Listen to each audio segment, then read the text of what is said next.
Bien, hermanos, como muy bien decía el pastor Delgado, vamos a tener una introducción a la famosa teología de la última generación. ¿Qué es esa teología? ¿Cuáles son sus puntos principales? ¿Cuáles son sus principales exponentes? Y yo quiero decirles que nosotros ni nadie tendría ningún problema cuando se habla de una teología de la última generación. Cuando hablamos de última generación, estamos hablando del último grupo de creyentes que estará aquí en la tierra, que tendrá la responsabilidad de dar el último mensaje de misericordia, que tendrá que enfrentar los más fieros ataques del enemigo en el tiempo del fin y que mantendrá la verdad del Señor con mucha firmeza a tal punto de que podrán recibir sin morir, sin pasar por la experiencia de la muerte, a nuestro Señor Jesucristo. Así que todos en el adventismo creemos que hay una última generación de creyentes, que habrá una iglesia del tiempo del fin, que será una iglesia triunfante sobre los poderes del mal y que tendrá ese maravilloso privilegio de recibir al Señor Jesucristo en las nubes de los cielos sin tener que haber pasado por la muerte. Pero en este tiempo, contextualizando un poco más, cuando usted escucha la expresión teología de la última generación en el adventismo, estamos aludiendo a una corriente de interpretación teológica que tiene una manera muy particular, por supuesto, no de ellos, sino de heredada de muchos siglos atrás. No son ideas originales. A veces quieren pretender eso. No, nosotros sí tenemos una idea original. Los demás están siguiendo las concepciones de los protestantes, pero no, los argumentos de la teología de la última generación, la iglesia cristiana a lo largo de la historia ha lidiado con mucho de ellos. Entonces, yo quisiera que nosotros, dentro del marco adventista, entendamos a qué nos referimos cuando hablamos de teología de la última generación. Quizás lo más importante sería comenzar con el padre, con el que le dio esa categoría, con el que le dio ese título, y es el pastor M. L. Andreasen. Andreasen fue uno de los teólogos más importantes de la iglesia adventista de la primera parte del siglo XX. Fue un gran formador de pastores. Tuvo a su cargo la dirección de lo que era el Colegio Misionero Immanuel, que más tarde llegaría a ser la Universidad de Andrews. Era un prestigioso autor, escribió muchos libros, escribió varias guías de estudio de la Biblia y era una persona que gozaba de una gran reputación dentro del adventismo. Incluso aunque él ejerció la mayor parte de su influencia en la década del 40 y del 50, su formación teológica incluso es probable que haya sido recibida a través del pastor Waggoner. Así que Andreasen estableció un vínculo muy estrecho con ciertos sectores que formaron parte de los pioneros del adventismo. Quizás esa es una de las razones por la que su libro más popular, El Santuario y su Servicio, un libro que yo disfruto mucho y que cada cierto tiempo leo, que tiene muchos conceptos muy valiosos, un libro que nos ayudó a muchos a tener una mejor comprensión de la teología del santuario. Fíjense que la influencia de Andreasen era tan grande que su libro fue incluido en la biblioteca del hogar cristiano.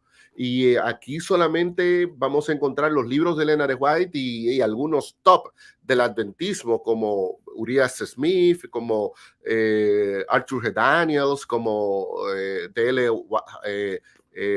de Landfield, el que escribió Elena de White en Europa. Entonces, estamos hablando de gente que la iglesia respeta, que la iglesia admira, pero que como todo ser humano, incluyendo a Andreasen, incluyéndome a mí, incluyéndote a ti que me está oyendo, ninguno tenemos la verdad, todos estamos en un proceso de crecimiento continuo, todos estamos en un proceso de aprendizaje y sobre todo los que escribimos, porque usted cuando habla puede recular con facilidad, pero cuando uno escribe, eso queda ahí. Y se lo digo por experiencia propia, o sea, hay cosas que yo escribí en mi primer libro que si en algún momento vuelvo a editarlo, voy a cambiarla porque crecí un poco más, porque maduré, porque tengo una mejor manera de expresar eso que creía en ese momento, o porque haciendo uso de mi humanidad, digo, no, eso que dije en ese momento no era correcto, simplemente me equivoqué y tengo que cambiar de opinión y punto. No hay nada de malo en eso. Nosotros no podemos ser muy cubocabezas, muy caco cuadrados y suponer que lo que yo creo es así y no cambia y bajo ninguna circunstancia eso puede variar. No, esa no es la visión que nosotros, los cristianos, tenemos y los adventistas tampoco. El libro de Proverbios habla de que la verdad va en constante aumento y la sierva de Dios también nos advierte contra esa rigidez teológica que nos impide obtener nuevas vislumbres de la palabra del Señor. Dice Hebreos 4 que la palabra de Dios es un agente vivo. Es un agente vivo, es un agente eficaz. Jesús dijo, usted mete la mano en la Biblia y no importa las veces que la meta, va a sacar siempre tesoros y cosas nuevas. Entonces, la palabra de Dios es así y en su momento, aunque las posturas de Andreasen tenían mucha aceptación en el adventismo, eso no indica que todo lo que Andreasen expuso era correcto y mucho menos lo que expuso Waggoner. El, Waggoner incluso terminó hasta fuera de la iglesia, en apostasía abierta. Por supuesto, eso que haya cometido un error posterior no descalifica su enseñanza, pero coqueteó con ideas teológicas que van muy en contra del pensamiento teológico adventista y eso no debe asustarnos porque nuestra única regla de fe es la palabra del Señor. Todo lo demás son apreciaciones que tienen los hombres buenos, hombres a lo que Dios guía, hombres a lo que Dios instruye, pero nuestra regla de fe y confianza no se fundamenta en lo que diga un hombre, sino en lo que establece la palabra del Señor. Entonces, Andreasen es el que populariza el concepto de la última generación y en uno de los capítulos finales de su libro, El Santuario y su Servicio, precisamente lleva ese título, La Última Generación. Cuando nosotros entonces hablamos de última generación, casi siempre nos estamos refiriendo a esa percepción que empujó Andreasen y que muchos de esos conceptos lo heredó de Waggoner y de otros que eran posteriores a Waggoner. Así que yo lo que voy a tratar es de hacer una presentación basándome básicamente en las posturas de Andreasen, porque usted puede leer pensadores posterior a Andreasen, por ejemplo, como un Herbert Douglass, que es una persona a la que todos admiramos mucho, o un C. Melvin Maxwell, también una persona muy admirada y muy querida, que tenían posturas que se inclinaban más a los conceptos teológicos de la teología de la última generación propuesta por Andreasen, pero fueron mucho más moderados.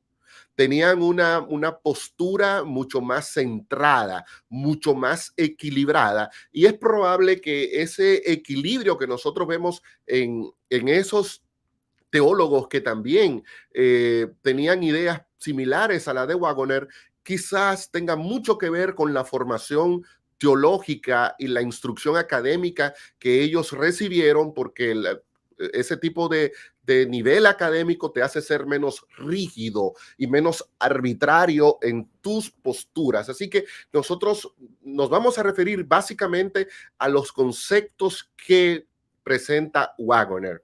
Como lo que vamos a hacer es, perdón, Andreasen, como lo que vamos a hacer es una introducción, yo quiero que ustedes sepan que hay materiales sumamente valiosos, instructivos y que te pueden ayudar a tener una idea bastante equilibrada de estos temas y que tú puedes luego estudiar y desarrollar en todo su potencial.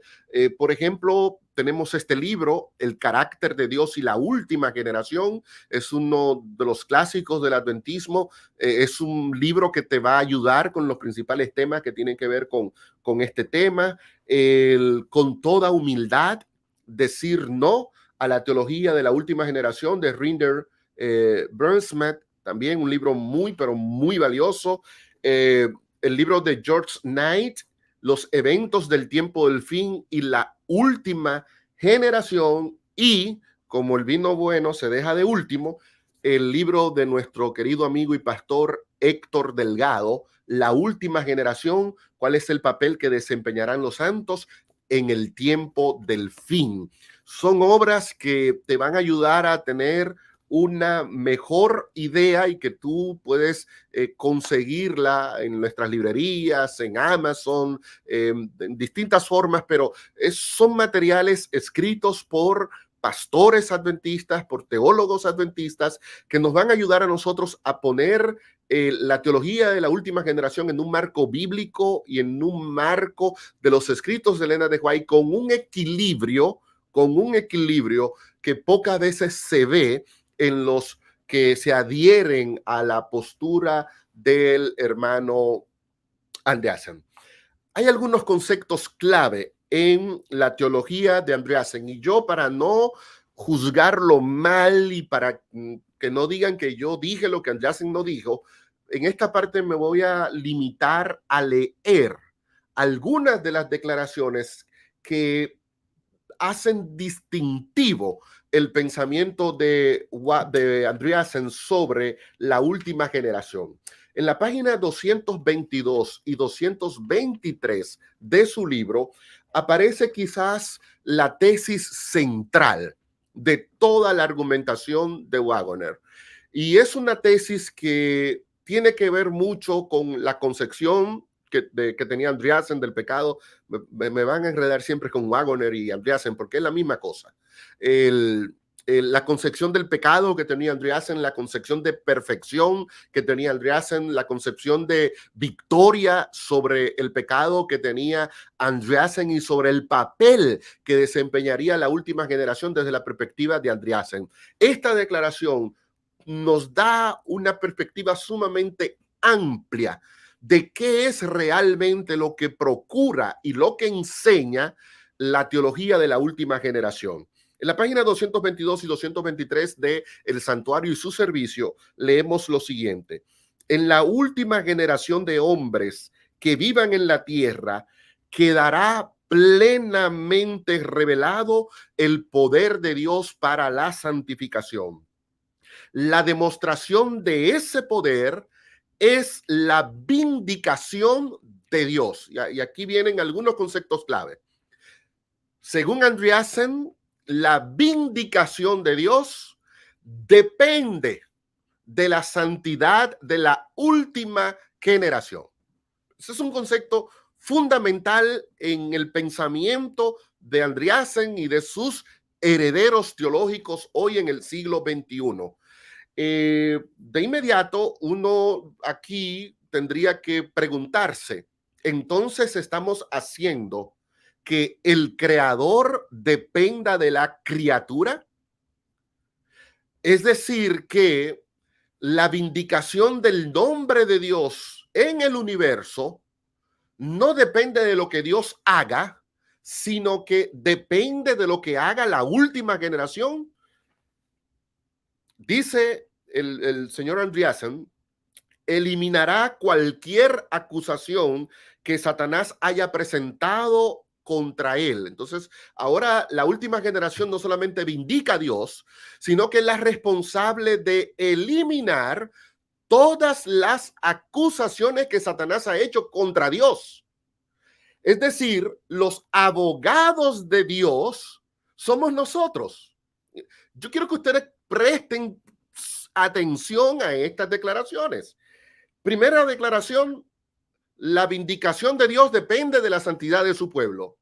Segunda declaración, la eliminación de las acusaciones que Satanás haya presentado contra Dios también depende de la última generación. Y entonces, en la última generación, Dios queda vindicado y Satanás derrotado.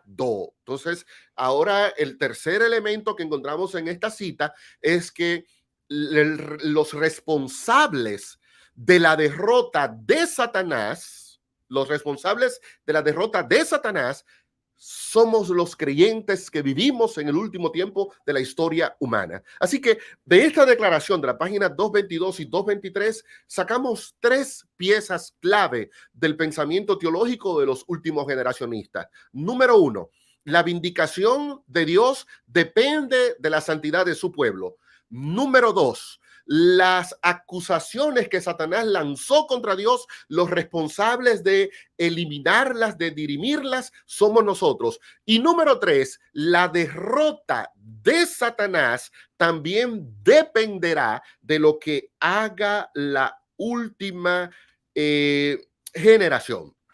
Un par de declaraciones más que quiero leerles de este libro es la siguiente. Voy a leer ahora en la página 228. La demostración que Dios se propone hacer con la última generación en la tierra significa mucho, tanto para él como para el pueblo de Dios. ¿Puede realmente observarse la ley de Dios? Esa es la cuestión vital. Entonces, el otro punto es, según la teología de la última generación, que la respuesta a ¿se puede observar la ley de Dios?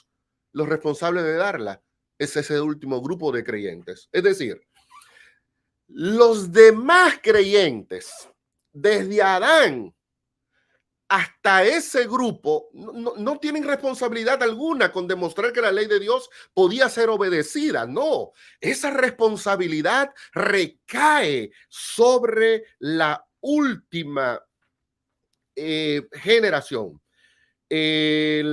Otra vez en la página 232, él repite, en la última generación Dios quedará vindicado. En el remanente Satanás encontrará la derrota. La acusación de que la ley de Dios no puede ser observada quedará plenamente refutada. O sea, antes de eso no ha habido una refutación plena a los argumentos de Satanás. No, ocurrirá en el tiempo del fin. Ellos reflejarán plenamente la imagen de Dios y demostrarán que la acusación de Satanás contra el gobierno del cielo no tiene mérito. En la página 233 leemos lo siguiente. A fin de que Dios sostenga su acerto, es necesario demostrar que no ha sido arbitrario en sus requerimientos, que la ley de Dios no es dura ni cruel en sus exigencias, sino que por lo contrario es santa, justa y buena, y que los hombres pueden guardarla. Y ahora escuchen bien, todo lo que Dios necesita es contar con un hombre que haya guardado la ley y su causa estará ganada. Eso es lo que Dios necesita. Entonces, por eso es que Andreasen dice, como la última generación es la que guardará plenamente la ley de Dios, entonces ahí se ganará la causa de Dios, porque ese hombre que obedecerá plenamente la ley del Señor aparecerá en el tiempo del fin con la última generación. En la página 235, mediante la última generación de santos, vuelve y repite, Dios queda vindicado, por ello Satanás es derrotado y se gana el pleito. Es un admirable privilegio, dice la página 236, que Dios nos concede como el pueblo el de limpiar su nombre por nuestro testimonio. Lo voy a parar aquí. Y eso, esos son los elementos que yo quisiera reconsiderar con ustedes esta noche. El, de verdad, de verdad, de verdad, de verdad, la vindicación de Dios está en manos de la última generación. Es cierto que los responsables de demostrar que las acusaciones de Satanás contra Dios son falsas es un privilegio exclusivo de la última generación. Es verdad que Satanás será derrotado por la última generación. Uno puede sentirse bien o mal con estas declaraciones de Andreasen. No es necesario emitir un juicio de valor, pero una cosa es cierta. Una cosa es cierta. Usted en ese capítulo no va a encontrar una sola declaración bíblica. Una sola declaración bíblica. Y usted lo puede leer, el libro está ahí. Una sola declaración bíblica que Andreasen utilice para justificar sus declaraciones. No hay una. No hay una sola cita de Elena de White, que Andreasen utilice para justificar sus declaraciones. Así que por más que a mí me guste el adventismo histórico, la teología antigua, y yo repudio la nueva teología, esa teología evangélica, yo no acepto nada de eso, yo me apego al adventismo histórico. Lo cierto es que el adventismo histórico, representado en este caso por Andreasen y por su profesor Waggoner, no tienen ningún fundamento bíblico, ninguno. Entonces nosotros, antes que ir a Andreasen o antes que ir a Elena de White, que es la herramienta fundamental de los seguidores de Andreasen, no te van a citar Biblia nunca, siempre van a hacer citas de Elena de White, por supuesto, sacadas de contexto. Usted quiere ver esas citas de Elena de White ubicadas en su contexto adecuado, usted puede leer cualquiera de estos 4 libros que yo les recomendé al principio. Yo quiero que nosotros prestemos atención a algunas declaraciones bíblicas, y veamos si a la luz de la Biblia es posible sostener esa línea argumentativa que presenta el hermano Andreasen. Yo quisiera invitarles a abrir el libro de Colosenses capítulo 2. Colosenses capítulo 2. Colosenses capítulo 2.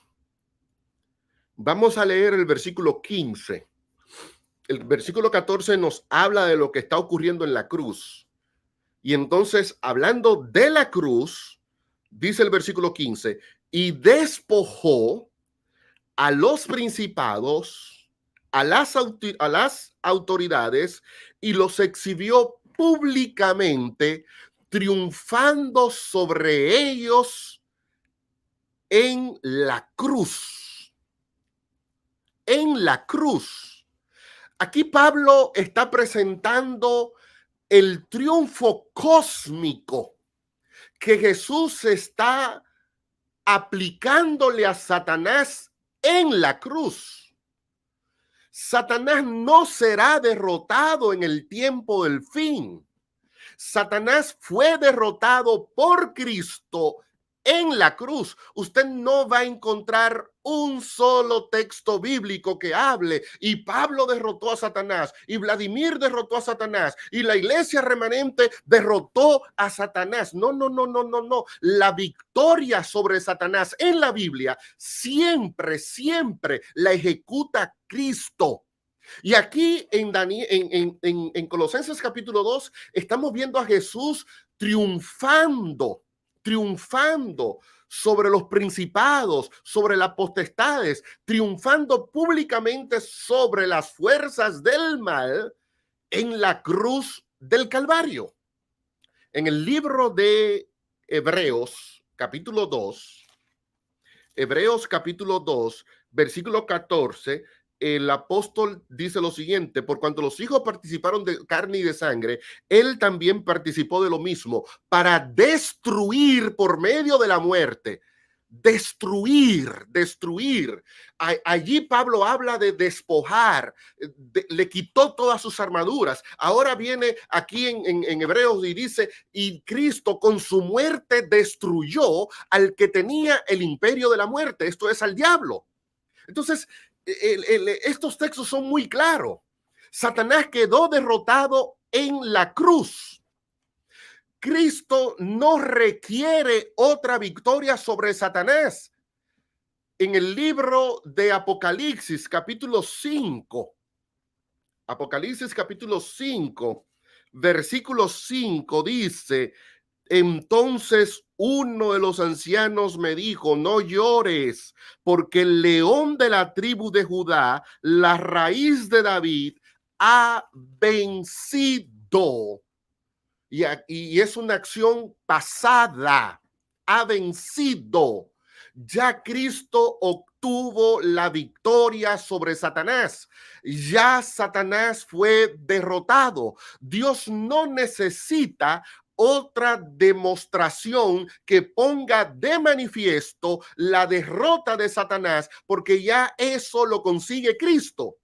Andreasen tuvo razón cuando dijo, Dios necesita un hombre que demuestre que se puede guardar la ley. Es cierto, Dios necesitaba ese hombre. Donde Andreasen se equivoca es en creer que ese hombre aparecerá en la última generación. No, ese hombre ya apareció en Cristo.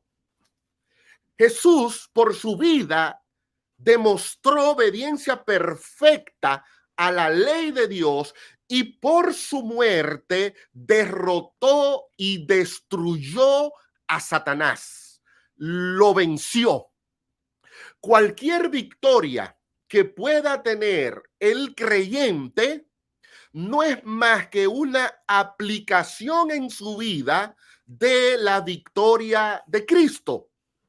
No es que el creyente ahora, para que Satanás sea derrotado, el creyente tiene que venir y derrotarlo. No. El creyente lo que tiene es que apropiarse de la victoria de Cristo. Hablando de los creyentes del tiempo del fin, dice el libro de Apocalipsis, capítulo 12.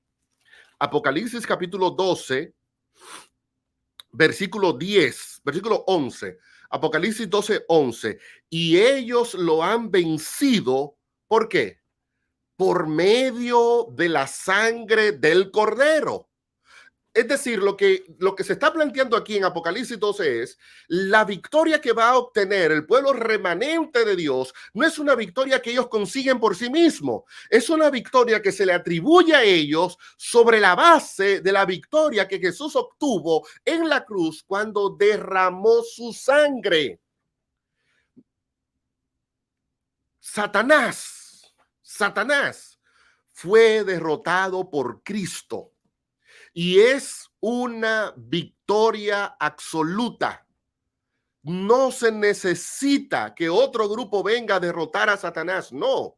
La victoria definitiva la consiguió Cristo en la cruz del Calvario, y ahora va a decir San Pablo en 1 Corintios 15 que Dios ahora toma esa victoria y nos la da a nosotros, nos la regala, y le va a decir a los creyentes en 1 Corintios capítulo 2 que Cristo nos va a llevar Dios nos va a llevar de triunfo en triunfo en Cristo Jesús. Entonces, la victoria del creyente es una victoria que él la obtiene en Cristo, porque el que derrotó a Satanás fue Cristo. De paso, en la Biblia, siempre que hay una contienda contra Satanás, nunca se presenta a otro vencedor que no sea Cristo. Daniel 10. El profeta tiene 3 semanas orando. Y mientras él está orando, hay una batalla espiritual entre Gabriel y el príncipe de Persia.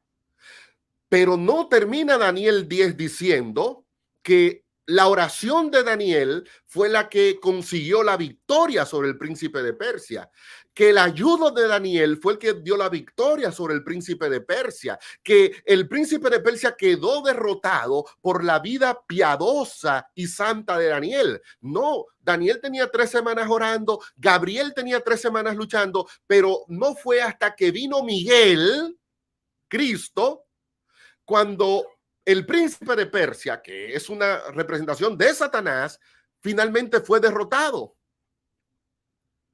Es Miguel el que viene y derrota a Satanás en Daniel 10.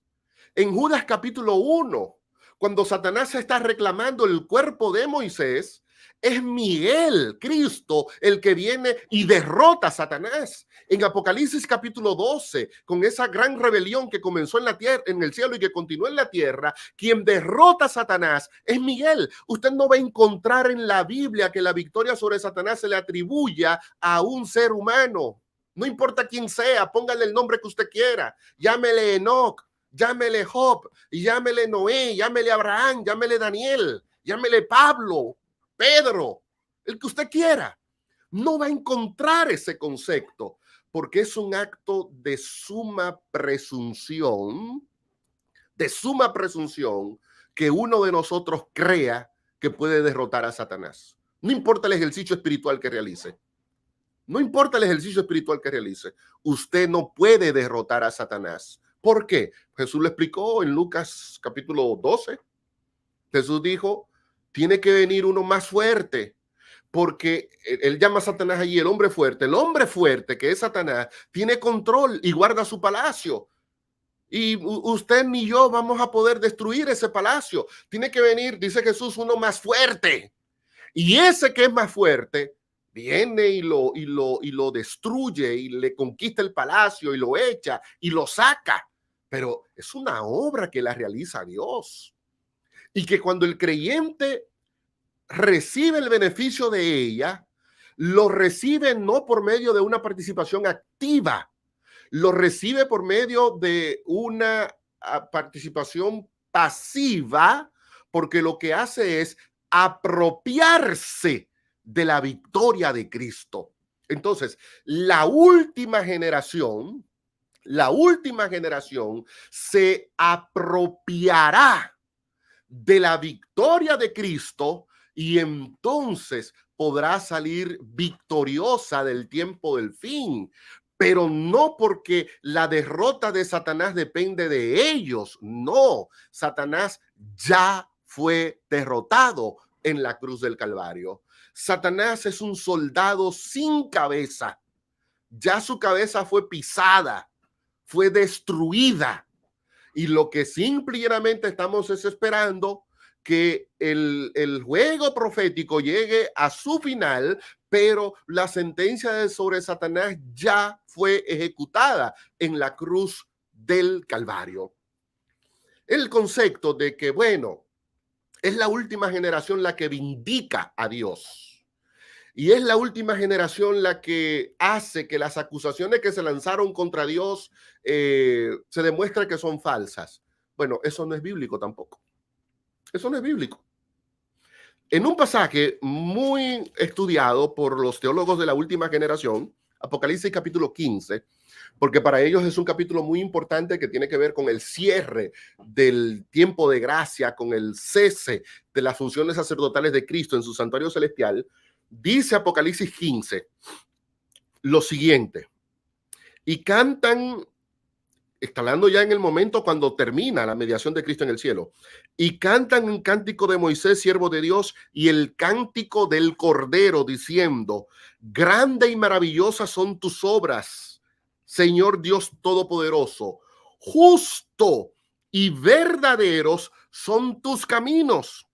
¿Quién no te temerá, Señor, y glorificará tu nombre? Porque solo tú eres santo, por lo cual todas las naciones te adorarán y vendrán, porque tus juicios se han manifestado. O sea, yo estoy viendo que la vindicación de Dios, donde finalmente el universo dice, Dios es justo y sus juicios son justos y verdaderos, no es una declaración que se pone en boca de los seres humanos. Que los seres humanos digan, mira, Señor, ya te limpiamos tu nombre. No, es el concilio celestial que tras el cese del ministerio de Cristo en el santuario, el concilio celestial dice, Dios, justo y verdadero son tus juicios.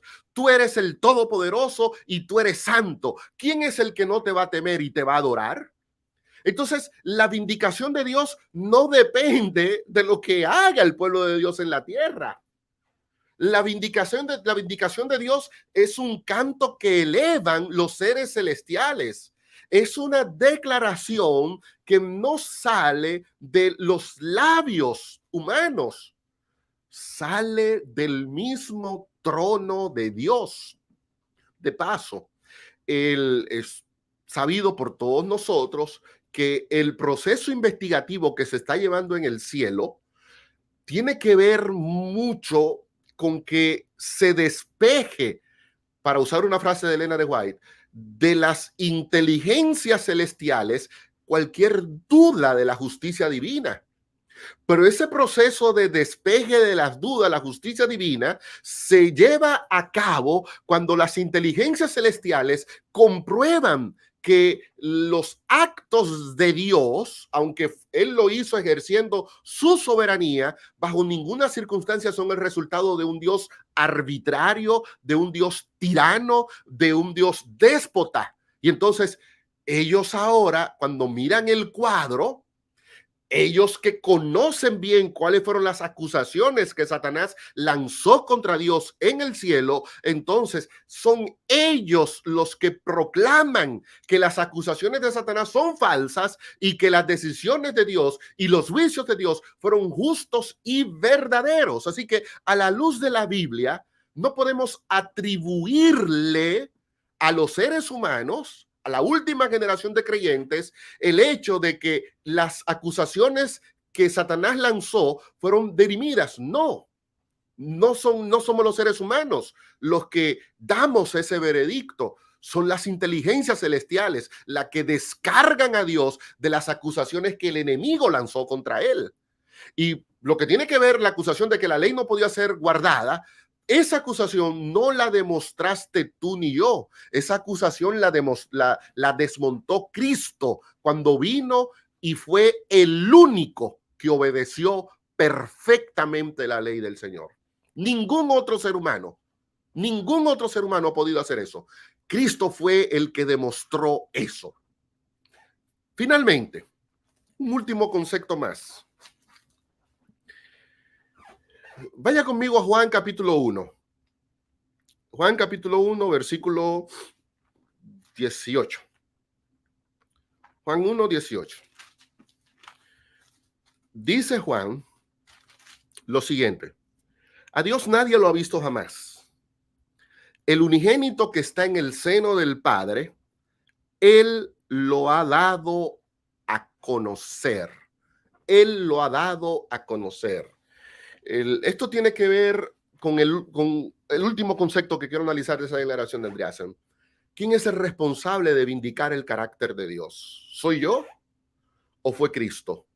Bueno, Juan dice que Él, que estaba en el seno del Padre, es el que lo da a conocer. Y Juan usa una palabra allí bastante interesante, una palabra que viene de la misma raíz de donde sale la palabra exégesis. O sea, Cristo es el que puede entrar a lo profundo de Dios, cavar en lo más profundo de Dios y revelarlo a los hombres y darlo a conocer frente a los hombres.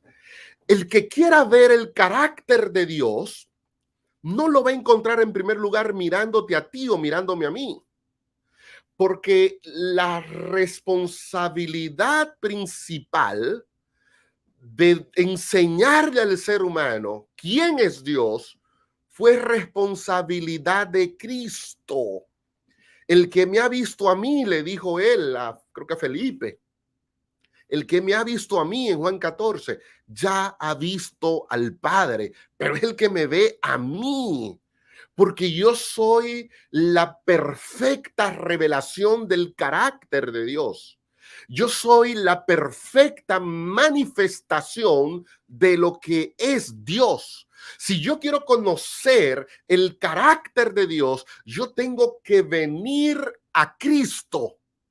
Y es Cristo el único que puede ayudarme a mí a desenterrar lo más profundo de Dios, conocer lo más profundo de Dios, porque Jesús, para usar una expresión literal, Jesús es el exégeta de Dios. Jesús es el que da a conocer el carácter de Dios. Y todo el que se une a Cristo participa de esa obra simple y llanamente porque está siguiendo las pisadas de Cristo. Pero yo no quisiera concluir sin leerles algunas declaraciones de Elena de White, porque en este tipo de temas, como la gente no tiene fundamento bíblico, es para donde Elena de White que agarra. Y cuando uno no entiende bien a Elena de White, usted puede usar a Elena de White para decir muchísimas cosas que Elena de White nunca quiso decir. Entonces yo quiero leerles un par de declaraciones de Elena de White y que usted piense, óyeme, eso se me parece a lo que dice el hermano Andreasen. Bueno, la primera es una declaración que encontramos en los materiales de 1888, en la página 126. Dice la sierva de Dios lo siguiente: Satanás mixtifica el carácter de Dios. Presta atención ahora. Alguien debe venir a vindicar el carácter de Dios.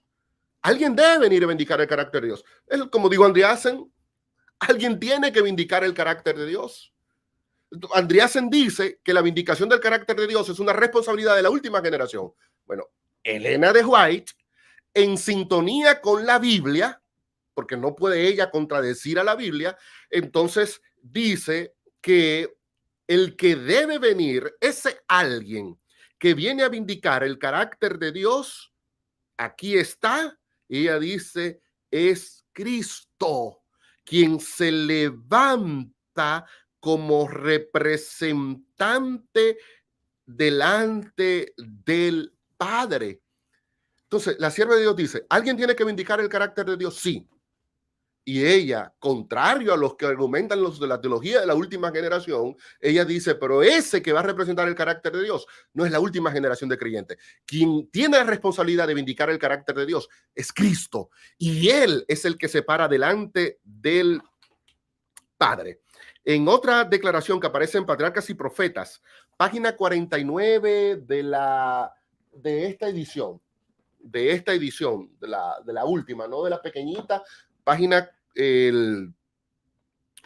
49 de esta edición, la sierva de Dios dice lo siguiente: Cristo vino a la tierra para vindicar el carácter de Dios ante el universo. ¿A qué vino Cristo? A vindicar el carácter de Dios ante el universo. Y entonces sigue diciendo ella, para que la salvación de la raza humana no solo haría accesible el cielo para los hombres, sino que ante todo el universo justificaría a Dios y a su Hijo en su trato con la rebelión de Satanás, demostraría la perpetuidad de la ley de Dios y revelaría la naturaleza y consecuencias del pecado. Interesante lo que Elena de White está diciendo aquí. Lo que precisamente todo lo que Andreasen dice aquí, que la vindicación del carácter de Dios, que la liberación de las falsas acusaciones que hizo Satanás y la vigencia de que se puede guardar la ley de Dios, todo eso que Satanás, que Andreasen dice que tiene que hacer la última generación, Elena de White dice en Patriarcas y Profetas que quien lo hace es Cristo. Cristo vindica el carácter de Dios ante el universo. Cristo demuestra que los argumentos de Satanás son falsos y Cristo pone de manifiesto la perpetuidad de la ley del Señor. En otra cita que aparece en Hechos de los Apóstoles, página 98, otra vez de esta edición, no la edición chiquita, página 98, Elena de White dice lo siguiente, que Cristo vino al mundo con el expreso propósito de vindicar la ley de su Padre. ¿A qué vino Cristo? Con el bendito propósito de vindicar la ley de su Padre. Otra declaración que aparece en Mente, Carácter y Personalidad, página 208, también de la edición nueva, la sierva de Dios dice lo siguiente: cuando Cristo ascendió a los cielos y abrió ante las inteligencias celestiales la escena del gran conflicto y se vieron los ataques que Satanás lanzó en su contra para impedirle realizar sobre la tierra, se pudieron distinguir bajo la luz verdadera todas las prevaricaciones e imputaciones de quien fuera un encumbrado querubín. Noten, Andreasen dice, los argumentos contra Dios serán dirimidos con la última generación. Elena de White dice que eso quedó dirimido después que Cristo murió y ascendió al cielo. Ahí fue cuando las inteligencias celestiales vieron todas las barbaridades falsas que había lanzado el que antes era un querubín protector. A una voz, las inteligencias celestiales clamaron que Dios es justo, misericordioso, abnegado y bondadoso. Su ley había sido vindicada. Estoy leyendo del libro Cristo Triunfante, página 193. Me parece entonces que a la luz de lo que Elena de White nos está diciendo en estas citas, el asunto es claro. Ahora, usted dirá, pero pastor, yo he leído muchas citas donde Elena de White habla de que el pueblo de Dios tiene que vindicar su ley. Sí, es cierto, tampoco. No cree usted que yo no conozco el escrito de profecía. Yo sé que Elena de White habla de que una de las responsabilidades que tiene el pueblo remanente es la vindicación de la ley de Dios. Pero esa vindicación de la ley de Dios en el remanente tiene que ver con la proclamación del mensaje. Tiene que ver con la enseñanza de la vigencia de la ley de Dios. Tiene que ver con el compromiso que hemos realizado como pueblo de apegarnos a la fe de Jesús y a los mandamientos de Dios. Pero no es que hay una vinculación entre ese acto proclamativo que hace la iglesia remanente para que recaiga sobre nosotros una responsabilidad que solamente recayó sobre Cristo, porque Cristo fue el que obedeció perfectamente. Usted no puede nunca alegar que por su obediencia presente, en el hipotético caso que usted esté en este momento cumpliendo los mandamientos, usted no puede decir, yo estoy vindicando la ley porque yo la guardo. No, hermano, porque usted la violó muchísimas veces. Y su obediencia presente no puede hacer nada por tus transgresiones pasadas. Por eso el único responsable de vindicar la ley es Cristo, porque Cristo nunca entró en conflicto con la ley. Nunca entró en conflicto con la ley. Como yo sí he estado en conflicto con la ley, yo no puedo venir a reclamarle a la ley ni a Dios un acto vindicativo, porque me van a decir, ¿y qué hago cuando tú violabas el sábado? Porque está bien, ahora tú eres un adventista que viene y me canta, me predica y está en la iglesia el sábado. Pero tú tuviste muchos años violando el sábado. ¿Y qué hacemos con esa desobediencia pasada? Ah, señor, es que como yo ahora guardo la ley, mi obediencia presente me va a eliminar. No, es que la obediencia no elimina pecado. Tu obediencia presente no puede hacer nada con tu pecado pasado. Por eso es que es Cristo el que con su vida y con su ejemplo vindicó a Dios, vindicó su ley, y ahora los méritos de la obediencia de Cristo se te atribuyen a ti.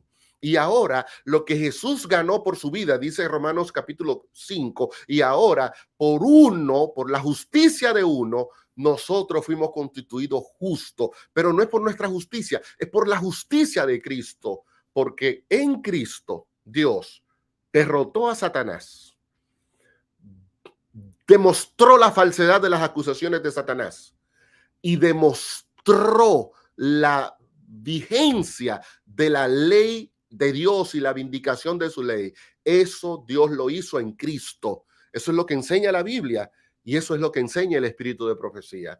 Cualquier otra cosa que yo pueda decir, pues puede que me guste o que no me guste, pero va más allá de lo que Dios ha puesto en su revelación. Hay muchas cosas más que decir y quisiera concluir mi participación nuevamente recomendándote el libro de Delgado, La Última Generación, porque hay muchos temas: la naturaleza de Cristo, la naturaleza del pecado, la perfección, la condición de la última generación de creyentes, el cierre del tiempo de gracia. Son muchos temas que tienen que ver con la teología, con los ejes fundamentales de la teología de Andreasen, que usted aquí podrá tener una explicación muy, pero muy buena. También en este libro de George Knight, Eventos del Tiempo del Fin y la Última Generación, con toda humildad decir no a la teología de última generación, tal y como la presenta Andreasen, no como la presenta Delgado. Delgado desarrolla una teología de la última generación, como también lo hace este libro, El carácter de Dios y la última generación. Pero vamos a enfocar, y es lo que hacen estos grandes teólogos y autores,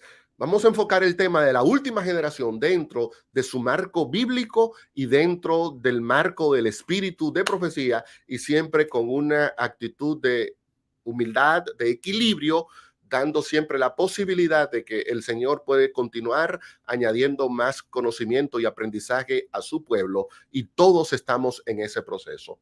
Todos estamos aprendiendo y desaprendiendo. Etapa de nuestras vidas, a muchos de nosotros nos toque desaprender muchos de los conceptos que hemos ido acuñando a lo largo del tiempo. Delgado, Yeuri, voy con ustedes. Estoy aquí en mute. Excelente exposición, Pastor Vladimir. ¿Qué te pareció, Delgado, la exposición? Excelente. Hace mucho, Ferreira, que no teníamos tan activas las redes sociales. Los mensajes. Sí. y quiero decirle, hay dos hermanos adventistas hispanos, José Luis Someta.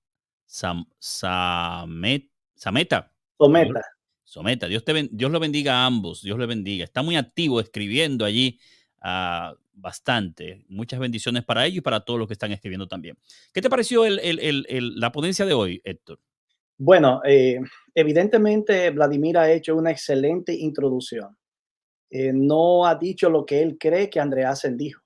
Ha leído textualmente a Andreasen. Quizás algunas personas que han copiado y pegado algunos pensamientos han pasado por alto por estar haciendo eso, lo que él estaba leyendo. Y ciertamente Vladimir no se ha inventado nada que Andreasen haya creído. Pero también hay que decir que esto solo es una introducción, que mañana y pasado continuaremos trillando el tema, nuevas facetas del mismo. Somos más de 230 devices conectados. Eso significa que somos miles de personas ya escuchando este simposio teológico sobre la última generación. Tenemos iglesias completas que están pasando el simposio a través de su plataforma de Zoom. Vladimir, ¿tenemos tiempo para algunas preguntas? Perfecto. Okay. Si son preguntas que tienen que ver con lo que Héctor y Hermes van a tratar, quizás la dejamos para que queden dentro de las presentaciones que van a hacer ellos, y nos vamos con otras preguntas que no estén muy relacionadas con lo que viene para mañana. Yo entiendo que sería con el tema de hoy. El tema de hoy, vamos arriba. La vindicación del carácter de Cristo y la victoria, ¿no? Vladimir, ya sería un comentario personal y quiero agradecerte de verdad. Un concepto muy, muy claro sobre la victoria. Nosotros luchamos no por la victoria, sino desde la victoria, ¿no? Ya desde la victoria que Cristo ha alcanzado por cada uno de nosotros. Es glorioso saber que Cristo alcanzó la victoria. Bueno, vamos a...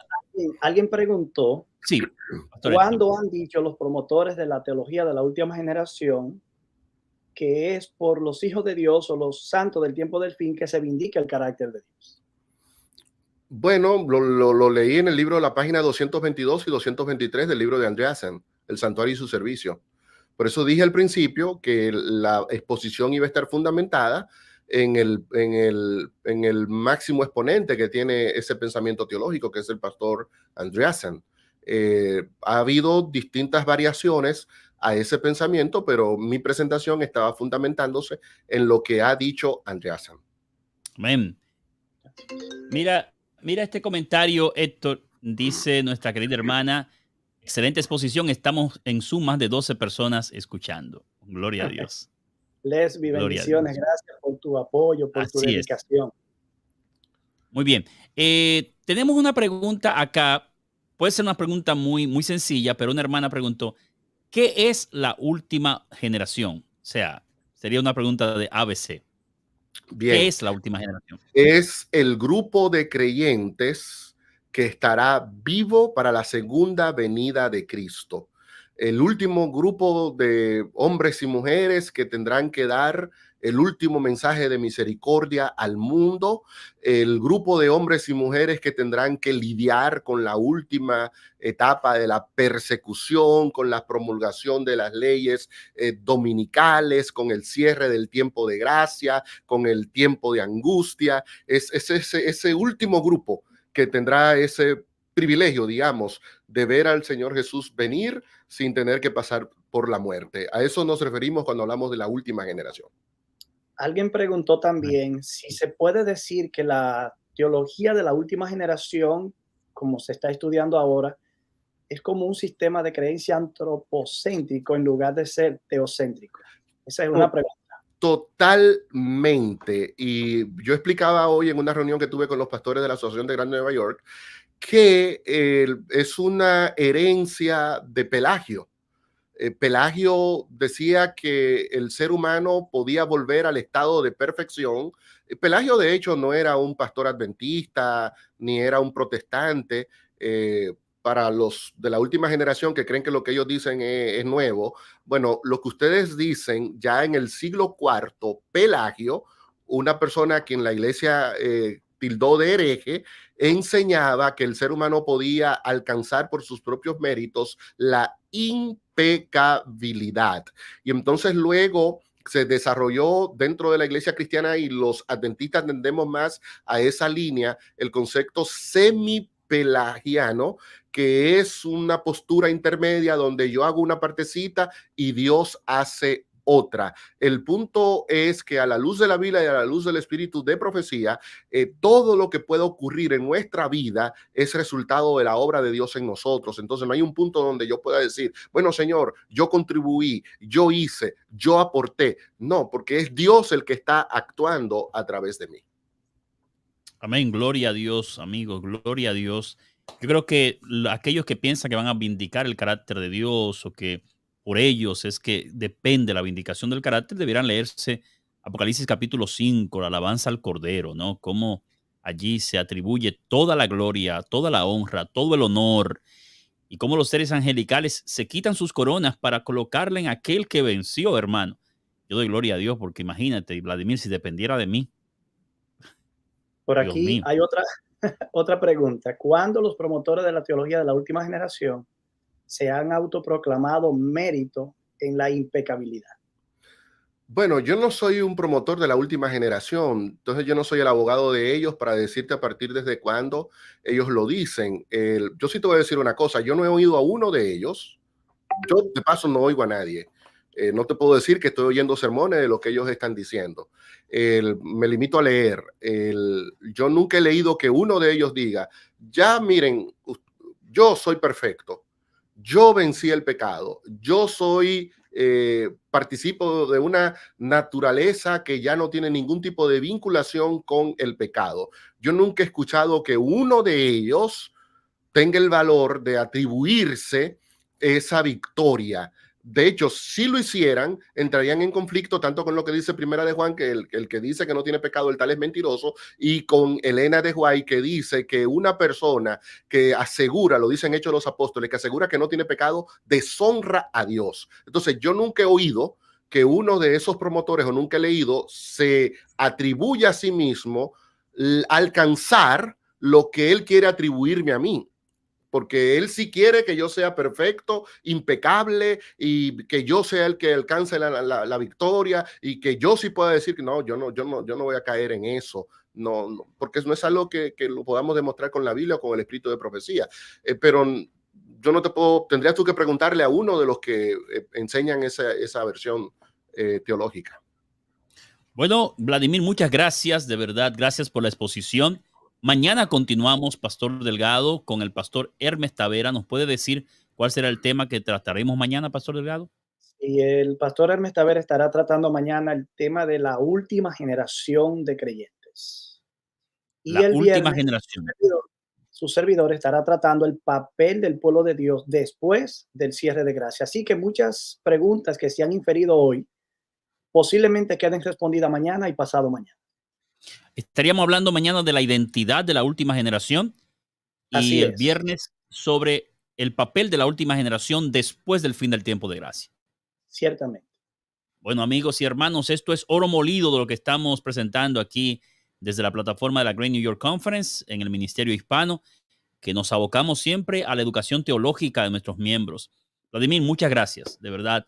Gracias por tu tiempo, gracias por A ustedes. este espacio que ha dedicado acá. Y Pastor Delgado, nos despedimos de la hermandad con nuestro himno tema, así que nos vemos mañana a las 7 de la noche con la ayuda de Dios. Dios me le bendiga de forma abundante.